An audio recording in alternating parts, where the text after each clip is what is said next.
Hello friends, നമ്മളിവിടെ വന്നിരിക്കുന്നതേ ഒരു വീടിൻ്റെ ബാത്റൂം വാട്ടർ പ്രൂഫ് ചെയ്യണം. ടൈലൊക്കെ ഇറക്കിയിട്ടുണ്ട്, ഇറക്കിയിട്ടുണ്ട്, സിമെൻറ്റ്. അപ്പോൾ നമ്മളിവിടെ വാട്ടർ പ്രൂഫിങ് ചെയ്യാനാണ് വന്നിരുന്നത്. ഇവിടെ ബാൻവിറ്റിൻ്റെ പ്രോഡക്റ്റ് നമ്മൾ ചെയ്യണത്. ഇവിടെ ബാത്റൂമിൻ്റെ ക്ലീനിങ് കാര്യങ്ങളൊക്കെ നടന്നുകൊണ്ടിരിക്കുന്നുണ്ട്. അപ്പോൾ നമ്മൾ പ്രൊഡക്റ്റ് എന്താണെന്ന് വെച്ചാൽ ഇതാണ് പ്രൊഡക്റ്റ്. മാസ്റ്റർ ബോണ്ട് സ്റ്റെർലിൻ 2K, പിന്നെ അതിലേക്ക് നമുക്ക് ഗ്രേഡ് ആയി cement, fibre mesh, geo textile. കഴിഞ്ഞത് നമ്മൾ ബ്ലോവർ ഉപയോഗിച്ച് തന്നെ ക്ലീൻ ചെയ്യണേ, അല്ലെന്നാലേ കറക്റ്റായിട്ട് ആ പൊടി പോവുള്ളൂ. ചെയ്യുന്നതെന്ന് വെച്ചാൽ മാസ്റ്റർ ബോണ്ട് എന്ന് പറഞ്ഞ കെമിക്കൽ നമ്മൾ 1 കപ്പ് ഒഴിക്കണം. അതിലേക്ക് നമ്മൾ 1 കപ്പ് വാട്ടറാണ്.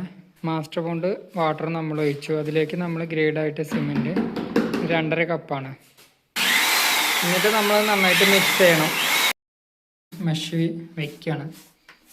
ഇതാണ്. അതുപോലത്തെ നമ്മൾ ഈ കോർണറുകളില്ലേ, അവിടെ നമ്മൾ ഇതുവരെ പുട്ടിംഗ് ബ്ലേഡ് ഉപയോഗിച്ചുകൊണ്ട് ഇങ്ങനെ അമർത്തി കൊടുക്കണേ. അതെന്താ വെച്ചാൽ അല്ലെങ്കിൽ ടൈലിടുമ്പോൾ നമുക്കിത് സ്ക്വയറായിട്ട് കിട്ടില്ല. ഉരുണ്ട് കഴിഞ്ഞാൽ അവർക്ക് ടൈലിടാൻ ബുദ്ധിമുട്ടാവും. അപ്പോൾ എല്ലാ കോർണറും നമ്മൾ അങ്ങനെ തന്നെ ചെയ്യണം. അങ്ങനെ ചെയ്തിട്ടില്ലെങ്കിൽ ഇതുപോലെ ടൈൽ ഒട്ടിക്കുമ്പോൾ അവർ ചിപ്പ് ചെയ്ത് കഴിഞ്ഞാൽ പിന്നെ ബുദ്ധിമുട്ടാണ്. നമ്മൾ വാട്ടർ പ്രൂഫ് ഡാമേജ് ആവും. അപ്പോൾ അതെല്ലാം നമ്മൾ ശ്രദ്ധിക്കണം. നമ്മളിപ്പോൾ ഈ ഭാഗങ്ങളൊക്കെ കഴിഞ്ഞു. അതുപോലെ നമ്മൾ ഷവറിൻ്റെ ഭാഗങ്ങളൊക്കെ നമ്മളിങ്ങനെ ചെയ്തിട്ടുണ്ട് കേട്ടോ.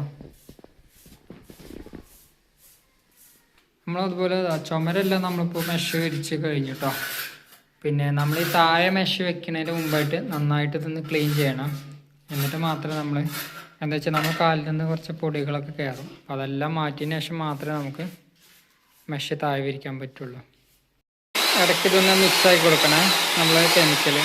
അല്ലെങ്കിൽ എന്താ വെച്ചാൽ നമ്മൾ സിമെൻ്റ് എല്ലാം താഴെയും കെമിക്കൽ വെള്ളമൊക്കെ മുകളിൽ വരും. നമ്മളത് താഴെ ഭാഗം എല്ലാം മെഷ് വിരിച്ചിട്ട് നമ്മൾ എയർ കളഞ്ഞതിന് ശേഷം നമ്മളിത് അപ്ലൈ ചെയ്യും. ഇന്നലെ ഇത് മെഷ് വെച്ചു, ഇന്നിപ്പോൾ നമ്മൾ 2K അപ്ലൈ ചെയ്യണം. ടോട്ടൽ നമുക്ക് മെഷ് ഉൾപ്പെടെ നമുക്ക് 5 ലെയർ വരും. വാട്ടർ പ്രൂഫ് ചെയ്ത് കഴിഞ്ഞാൽ നമ്മൾ ഉടനെ ഒന്നും ടൈലൊട്ടിക്കരുത്. നമ്മളത് ഉണങ്ങാനൊരു ടൈം നമ്മൾ കൊടുക്കണം.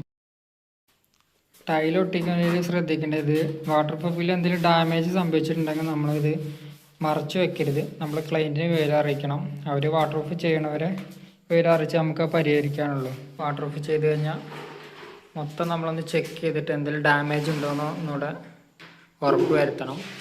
അതുപോലെ തന്നെ ടൈലൊട്ടിക്കുമ്പോൾ നമ്മൾ എന്തെങ്കിലും ഡാമേജ് വരാതെ മാക്സിമം നമ്മൾ ശ്രദ്ധിക്കണം.